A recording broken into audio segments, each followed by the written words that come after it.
মই জনাবলৈ পাই সুখী যে অসমৰ অৰ্থনৈতিক জৰীপে 2026-27 বিত্তীয় বৰ্ষৰ বাবে 16.93% বৃদ্ধিৰ হাৰ প্ৰক্ষেপ কৰিছে আৰু ৰাজ্যিক ঘৰুৱা উৎপাদন 8,71,451 কোটি টকা হ'ব বুলি অনুমান কৰা হৈছে। এই বৃদ্ধিৰ গতিবেগ বৰ্তাই ৰাখি 2030 চনৰ ভিতৰত ৰাজ্যখন 10 লাখ কোটি টকাৰ 1 মিলিয়ন কোটি অৰ্থনীতিলৈ পৰিণত কৰাৰ বাবে দিয়া আমাৰ প্ৰতিশ্ৰুতিতকৈ বহু আগবাঢ়ি 2028 চনৰ ভিতৰত এই লক্ষ্যত উপনীত হোৱাৰ সম্ভাৱনা দেখা গৈছে। এই অৰ্থনৈতিক সম্প্ৰসাৰণে আমাৰ জনসাধাৰণৰ বাবেও অধিক আয়ৰ বাট মুকলি কৰিছে।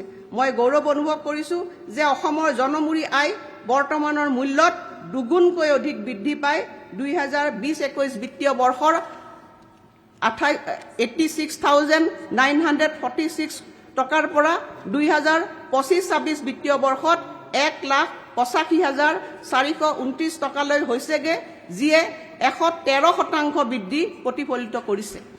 2020-21 বিত্তীয় বৰ্ষৰ পৰা 2024-25 বিত্তীয় বৰ্ষৰ ভিতৰত আমাৰ জনমূৰি আয়ত 83% বৃদ্ধিয়ে আমাক জনমূৰি আয়ৰ ক্ষেত্ৰত দেশৰ ভিতৰতে আটাইতকৈ দ্ৰুতগতিত বৃদ্ধি পোৱা ৰাজ্য হিচাপে পৰিগণিত কৰিছে।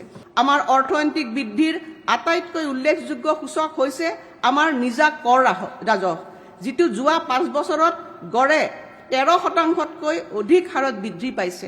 সামগ্ৰিকভাৱে 2020-21 বিত্তীয় বৰ্ষৰ 17,134 কোটি টকাৰ পৰা 2024-25 বিত্তীয় বৰ্ষলৈ 75% বৃদ্ধিৰে নিজা কৰ ৰাজহ সংগ্ৰহ 30,052 কোটি টকা হৈছে।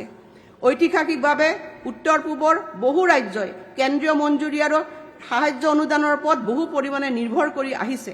যিহেতু আমাৰ নিজা উৎসৰ ৰাজহ 2015-16 বিত্তীয় বৰ্ষৰ মুঠ ৰাজহৰ 30%ৰ তুলনাত বৃদ্ধি পায় এতিয়া 37% হৈছে।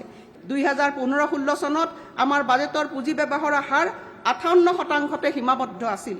সেই বিলম্বিত সংস্কৃতি আৰু প্ৰশাসনিক শিথিলতা আঁতৰাই আমি বাজেটৰ পুঁজি ব্যৱহাৰ 2024-25 বিত্তীয় বৰ্ষত 85%লৈ আগুৱাই যাবলৈ সক্ষম হৈছোঁ।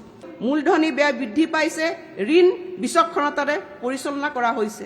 2021-22 বিত্তীয় বৰ্ষৰ পৰা অসমে মুঠ 1,04,896 কোটি টকা মূলধনী ব্যয় সম্পন্ন কৰিছে। আনহাতে বকেয়া ঋণৰ বৃদ্ধি হৈছে 84,037 কোটি টকা, যিয়ে সূচায় যে ঋণসমূহ বহুলাংশে সম্পদ সৃষ্টিৰ দিশত ব্যৱহাৰ কৰা হৈছে। ফলস্বৰূপে 2024-25 বিত্তীয় বৰ্ষত আমাৰ মুঠ ৰাজ্যিক ঘৰুৱা উৎপাদন GSDPৰ বিপৰীতে ঋণৰ অনুপাত আছিল 25.52%, যাৰ ফলত GSDPৰ বিপৰীতে ঋণ লোৱা দেশৰ 28খন ৰাজ্যৰ ভিতৰত অসম আছে 21 নম্বৰ স্থানত। ই আমাৰ নিয়ন্ত্ৰিত আৰু বহনক্ষম ঋণৰ গতিপথ অনুমোদিত বিত্তীয় নিয়মৰ ভিতৰত থকাটোকে প্ৰতিফলিত কৰিছে।